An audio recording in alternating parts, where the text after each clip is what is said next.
YouTube.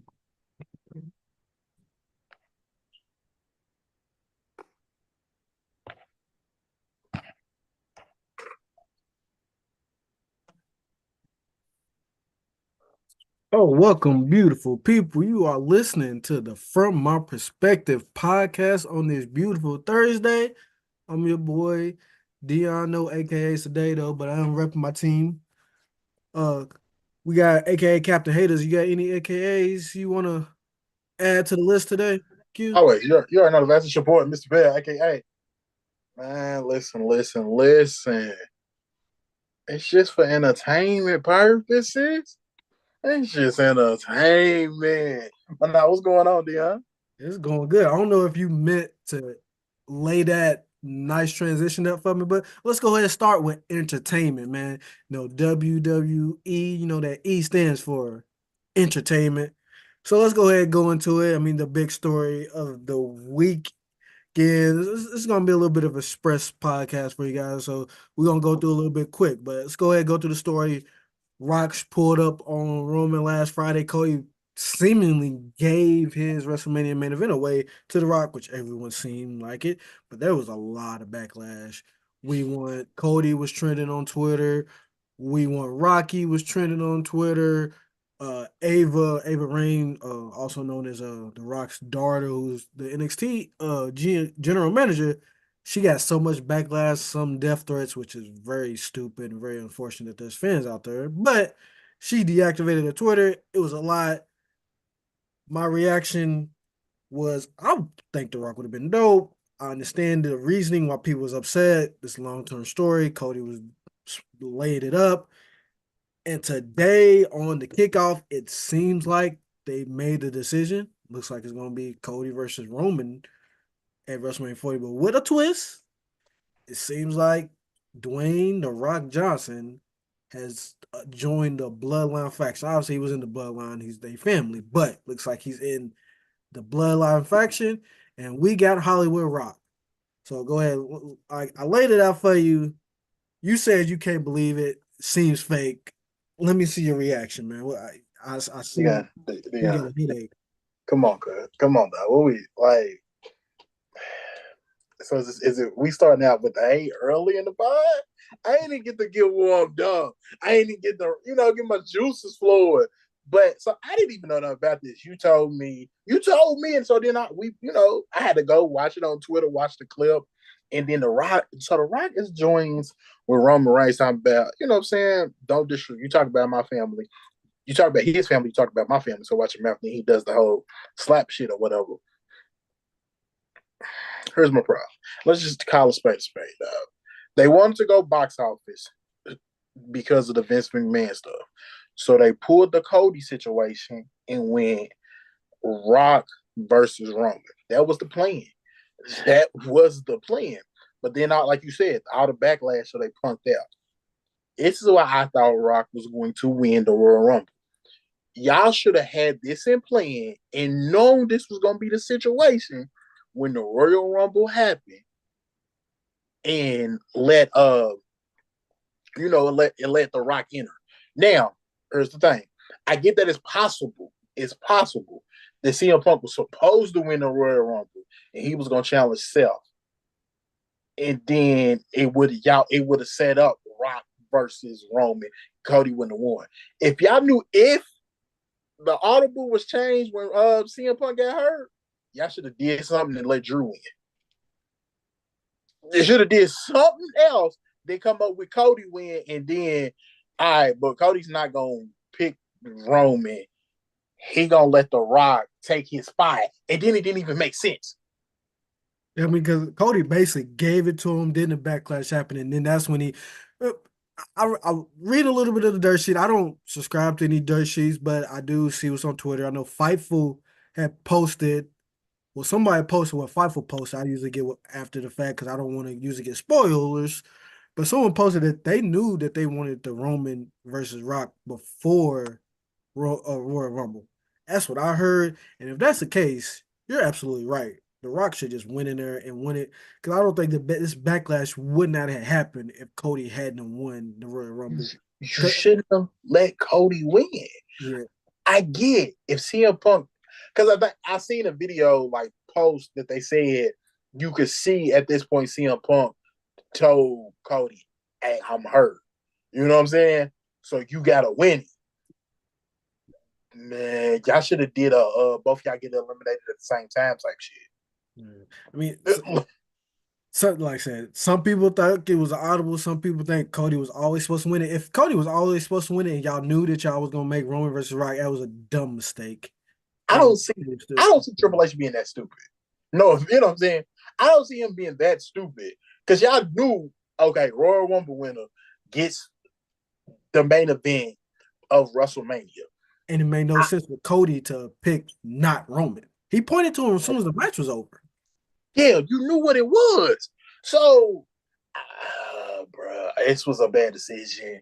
It really was a bad. This was a bad decision, dog. Yeah, I mean, and It's bad. Y'all put the that. whole debate was going on. We want Cody, we want Rocky. I was more so on the Rock side because this is a match that WWE and fans have been clamoring for years, especially since the Tribal Chief came in. They've been wanting it for years. Apparently, because they couldn't get with the Rock last year, Cody was the man to face Roman. And the year before, because they couldn't get the Rock, they said, "All right, we're just gonna put Brock in there. We're gonna try to make it a big match, put both titles on the line, title for title." They've been trying to do it for years, Which and was stupid. unfortunately, the year that they had the opportunity to do it, it was probably maybe the wrong timing, and they made some mistakes. But I mean, my only downside to that, I ain't nobody trying to see Cody versus Self.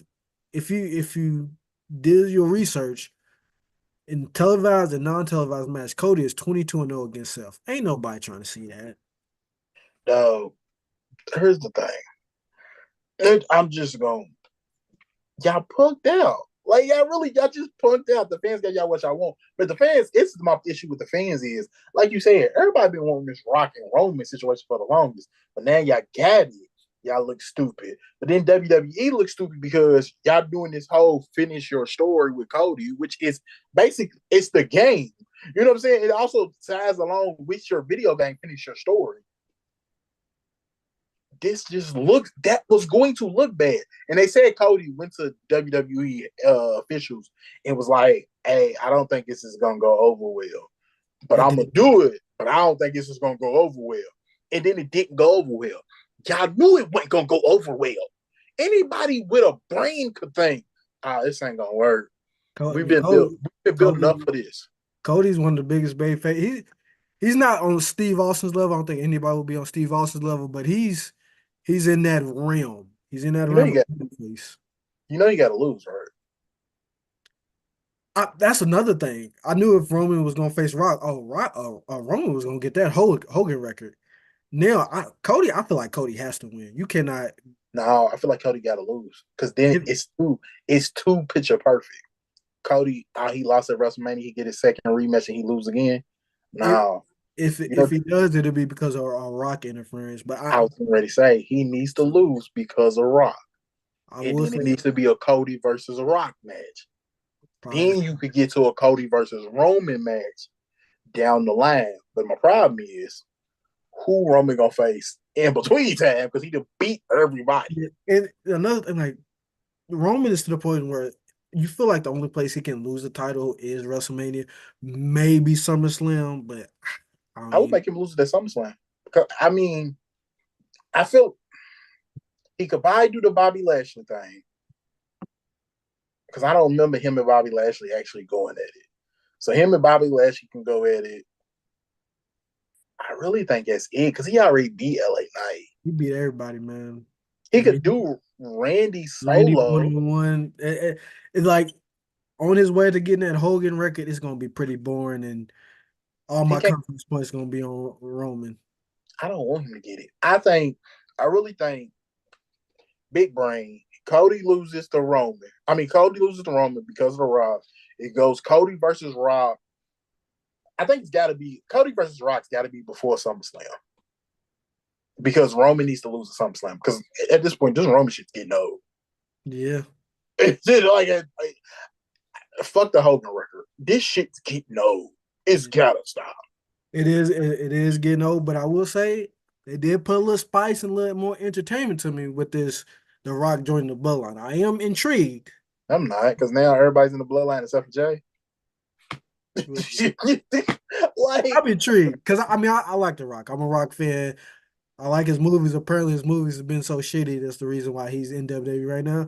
I disagree. He's got some decent movies. I like The Rock, now you think it's but because I think it's because he got that board of one. He got a chair on the board of directors.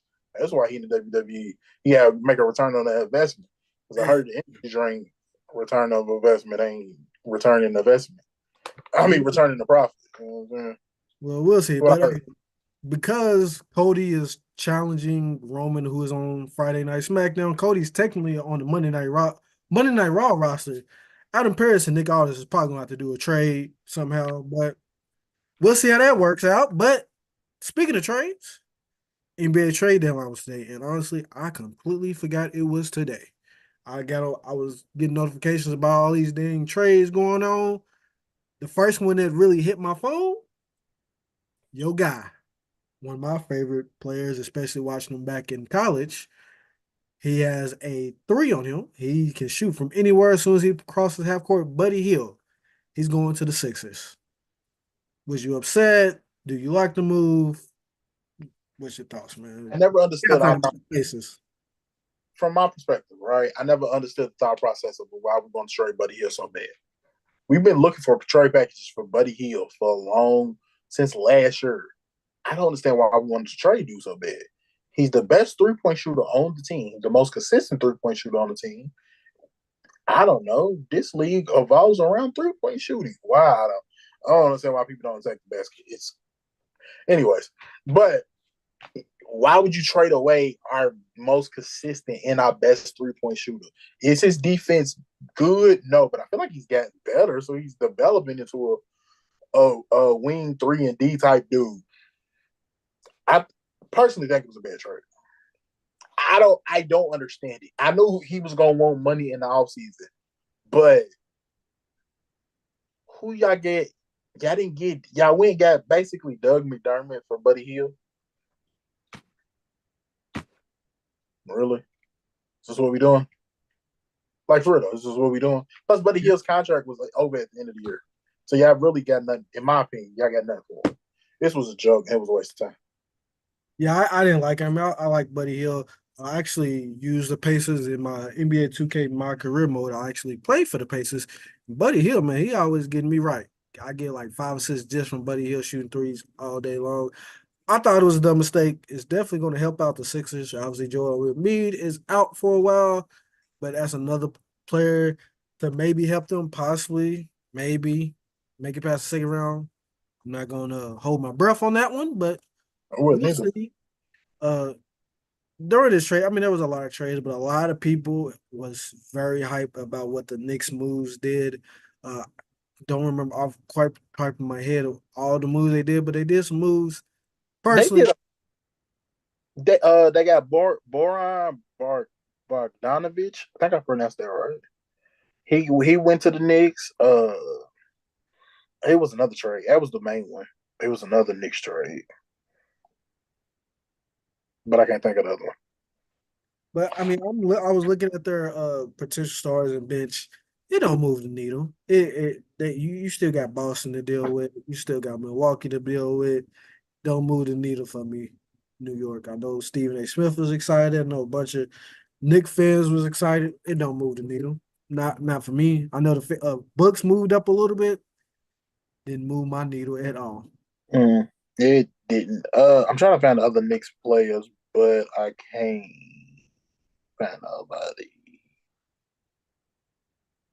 Damn, I know they got other people. I'm finding out the other stuff like well,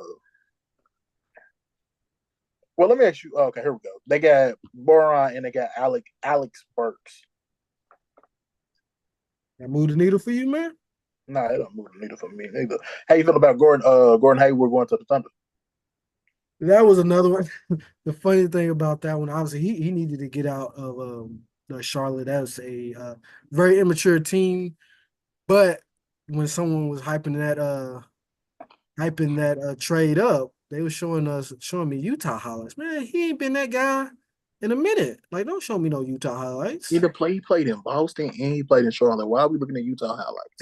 He ain't that guy. He's a good player. He's not that Utah guy. He went to This the Boston and broke his leg, and he ain't been the same. Unfortunately, I hate it, but hey, um, PJ, PJ, Washington. then he moved over to Dallas. Another one that really doesn't move the needle that much for me. And I didn't understand the Grant Williams trade. I don't know. I didn't because I feel like when I think of PJ, I don't think of defense, and that's what Dallas needs. Yeah, I know PJ is big, he's taller, so he's close. He's more of a big as the word Grant. Grant's like a small ball forward, but I feel like they needed perimeter defense and some toughness. And Grant Williams brought that as where PJ Tucker. I don't see that. I don't either. I mean, like, it don't move the needle for me. Imagine I'm not watching a bunch of Charlotte games. You know what I'm saying? So I don't know. Maybe he is giving you that. But from what I see, from what I've seen his Kentucky time and in his times that I have seen in the pro, Grant Williams give you more of what you needed than PJ did. So, and they got that, I think it was Derek Lively. So they got a big down. They got a big. I don't know. The Dallas trade didn't make sense to me. What do you think about this? The Nets trade. They get Dennis Schroeder and Thaddeus Young. Thaddeus Young is my dog. I don't know how he's still getting them checks though. He's still getting them checks. Let my boy up there. But then for Spencer Dinwiddie. I mean, Spencer did, but he's been a good player. He's been passed around the league a lot. He's one of them. He's good, but he's not great, but he's good enough to get you some good trade. I mean, it's good. I mean, the New York Knicks, the Nets, they're in like a we try to get there. They not there yet. They got some pieces. They just trying to get there. It's nice. They gonna do something in the playoffs, maybe. If it was me, right?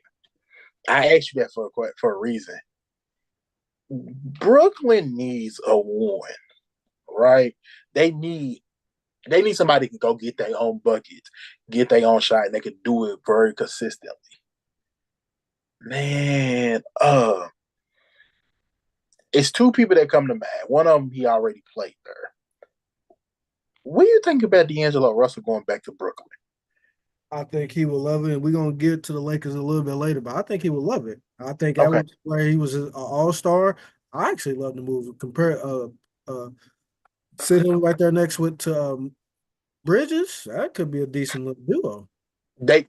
I think that would be a bet. I think that would be a better look than what they. No disrespect to Dennis. No, you know what I'm saying. No disrespect.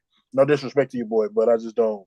I don't see it. But that was my second name. My first name was Dejounte Murray. If I'm Brooklyn, I would have did everything in my power to get Dejounte Murray from Atlanta.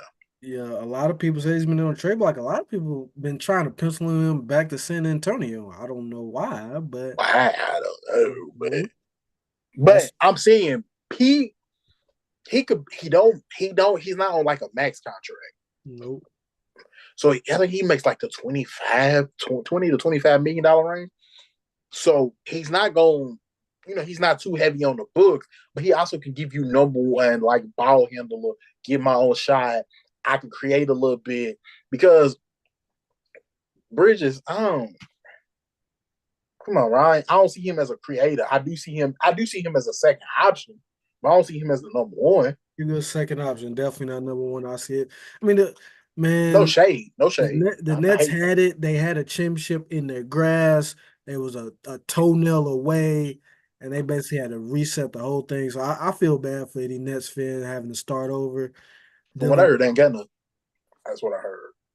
From every podcast I listen to, Brooklyn Nets ain't got no fans. That's what I heard. I was a slight Brooklyn Nets fan back when D'Lo was playing there, but hey, that's neither here nor there. That's just from my perspective. I like D'Lo from Louisville.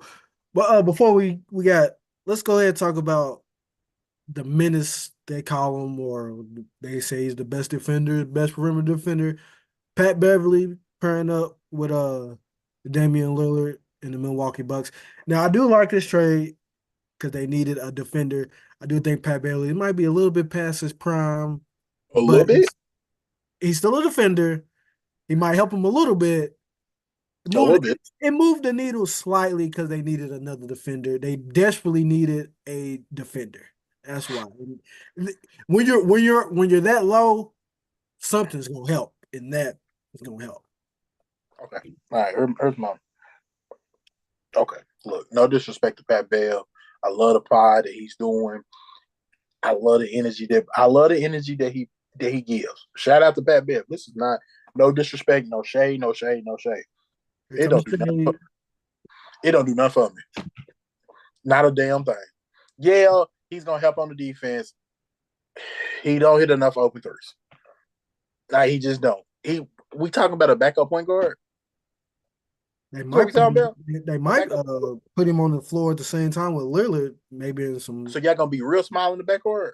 Uh, I can see them doing that when they need a defender out there with the scoring Okay, I mean that's ability. cool. I mean that's cool. Y'all can put both But of them out there, and that's fine. Pat Bell can guard some of your bigger twos. I respect bro for what he do. You know what I'm saying? Shout out to Allah. It don't do nothing. It don't. It don't move the needle, not even a little bit. They let's say if the needle was at 9.4, it's still at 9.4. it moved slightly, like it 9.4. It moved up to 9.7 to me. Are you wildin'? That a .3 for a dude who don't shoot that many threes? They don't hit. Don't hit. They can't hit When his you own was that offense. when you was that low in defense, that's gonna help at least a little bit. That's how bad they was on Man, defense. nah, I ain't. Oh, I mean, I can see. I can see it. I can see what you're saying, but it don't do it for me. I understand why it doesn't, but I mean that's the one we just gonna have to do that. But that's just from our perspective, and that's from your perspective. It moved the needle for me, not an inch for you. But we still gonna talk about some bad teams. The Lakers. Before we fully get to them, shout out to Kobe Bryant, R.P. Kobe, got his statue, pretty dope statue. Was a was expecting a different pose, but I'm not mad at the pose they gave It's it. But it's two more coming. it's two more coming. Okay, so Yeah, I it's was two more statues coming. He's getting three in total. okay. The first one, or even of the three poses, the poses they picked for this one, I did not expect it, but he definitely deserved it, and he definitely deserved the other two. But the Los Angeles Lakers, it's not even just the Los Angeles Lakers, a LeBron team did not make a single trade deadline move. You shocked? You think it was the right move? No, it was a bad move. Y'all need to do something. But the question, see, that's the thing. They need to do something, but what do they do? I don't know. Because the thing about it is, did anybody really want D'Lo? Because Well, D'Lo that was what you was trading. You wasn't trading nobody. You wasn't trading AD. You wasn't trading LeBron. You wasn't trading Austin Reeves because you got him on a good contract. So you wouldn't trade him. So the only person to trade was D'Lo. Did anybody want D'Lo? Was there any investment in D'Lo? You might as well just let it. You needed to do something, but the what you do, I don't know. Maybe they should have called Gordon. They should have tried to figure out something for the Hornets to get Gordon Hayward, or I don't know something. You know what I'm saying? Some they needed. My other problem with the Lakers is they need a lot. they didn't have a lot to give to get a lot. That's my problem. They need a lot, but they don't have nothing to give besides D'Lo in one first round pick right now. I know once the offseason hit, that one first round pick turns into I think potentially three. I think it's three. Yeah, they can get the three first round picks in the offseason. And then I know D'Angelo Russell's contract is well, he got to play an option next year. So was it a team option? I think it's a team option. I don't. I know they needed to do something, but the what is the problem? Yeah, I mean, I agree. I was shocked. I figured they would. It's odd for a LeBron team because all LeBron teams go all in that they didn't make any move. But I mean, as a whole, his trade deadline was kind of whack. There was not one person that I would consider a superstar on the move. They did all that for his Damian Lillard, James Harden. Wasn't no superstar on the move this trade deadline. So this trade deadline was pretty whack. It was like an NFL trade deadline, but NFL is coming to an end. We kind of buried the lead. The biggest football game of the year is Sunday. And we didn't talk about much about the debacle of the Detroit Lions or the Baltimore Ravens, and we're not. That's 2 weeks old now. We can't. We're not looking in the past. The rearview mirror. is small for a reason. We're not going to look back there. But we are going to look towards the San Francisco 49ers versus the Kansas City Chiefs. Somehow the Kansas City Chiefs made it back to the playoffs. A rematch from the 2020 Super Bowl where Patrick Mahomes won. So I'm just going to go ahead and say we're going to do some picks. I was born in the morning, but I wasn't born this morning. I ain't picking against no Patrick Mahomes. Not this year and not next year, probably not the next 15 years. I ain't picking against Patrick Mahomes. I'm just going to go ahead and say it. Patrick Mahomes is going to win it. I, I, I'm just going to go ahead and say it. Okay, there's nothing else I can say. So let's do this then real quick because we both got the same reason on why we're going with Kansas City. I do want to shout out Kansas City's defense is actually good this year. Mm-hmm. The reason they win in these games is actually their defense. It is not because of Patrick Mahomes. Now the playoffs, I know Travis Kelce has got back into his form, Travis Kelce. but It's got to be because his girls up in the press box. I know that's what I'm. now because all season he ain't been the same Travis Kelce. He been looking like he looking older. He's the same age as Gronk, and Gronk retired twice. Let's remember that. They're the same age. You know what I'm saying? But why would you how would you see San Francisco winning real quick? They will have to, and this is why I'm a betting man. I'm telling y'all, take that over on Christian McCaffrey's rushing yards. They're gonna have to. He's gonna have to run that rock all day long. They have to keep the ball away from Patrick Mahomes as much as possible and just grind it out. This is gonna have to be a heavy Christian McCaffrey game. First, he wasn't playing for the 40. He's the difference maker. He didn't play for the 49ers the first time the 49ers played the Chiefs in the Super Bowl. So if Christian McCaffrey has a great game and they lower and the Kansas City Chiefs time of possession is super low, the 49ers has a real shot. And Kyle Shanahan, don't blow it. You blown Don't two Super blow Bowls. it. You blown two Super Bowls. You Don't get a blow it. lead. Don't blow it. You blew a 10-point lead the last time you played these boys. And we all know about 28-3. We don't need to talk about that. So don't blow it, Kyle.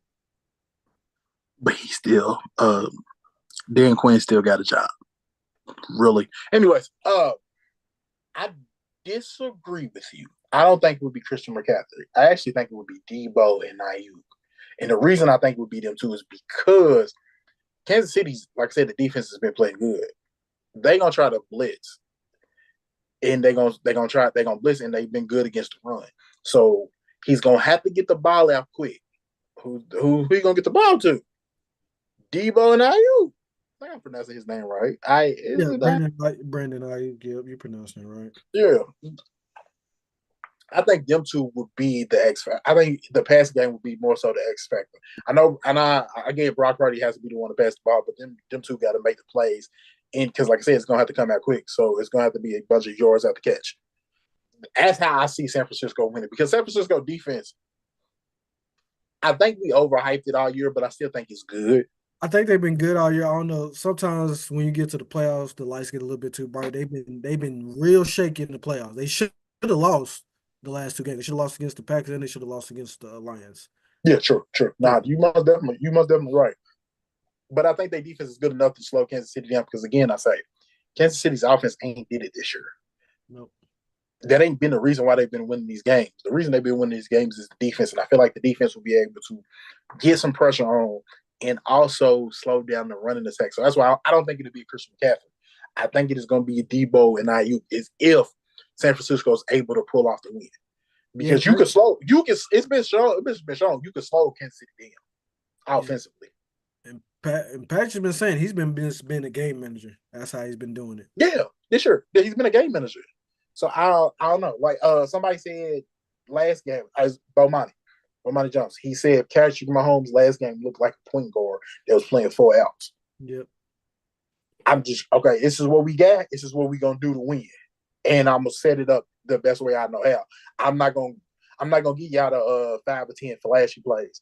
I'm gonna give y'all the we gonna make this work. We gonna make this work, sir. And I still think he's gonna make this work. But obviously, we both going with Kansas City. You got a score prediction for me. We need to do something. 28-23. 28-23. I'm gonna go with 24-14 Kansas City. Patrick Mahomes gets his third on his way to Tom Brady. We're gonna talk about that one in the offseason. Is he close to Tom Brady? But that'll do it from the From Our Perspective podcast. You know, your boy Dion.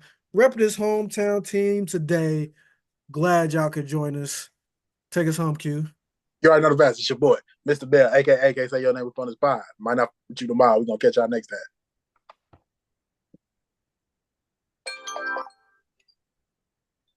Hit that, man. I don't. We still on YouTube. Hit that.